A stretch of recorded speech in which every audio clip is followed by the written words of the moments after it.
Hola a todos, este es el primer video que hago en un post partido, es decir, un video después de grabar un partido de fútbol tanto a nivel de equipo como de selección.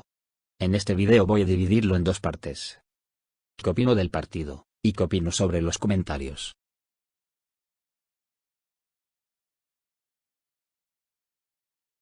El partido me gustó molt, sobre todo los goles. El partido terminó 0-2 ganando Andorra. Aquí voy a empezar de hablar sobre AICSO. La verdad, una auténtica vergüenza. Digo, solo vean algunos comentarios y digan qué opines de AICSO. En conclusión, el partido estuvo excelente. Por lo general me gustaron mucho cómo jugaron y cómo eran los goles. Y ve, hasta aquí el video de Abui. Si te ha gustado mucho dejen vuestro like, comentar, compartir y suscribirte, si todavía no lo has hecho. Yo soy Norbert Loquendero 43, alias Norbert Andorra, y paseo la BXD.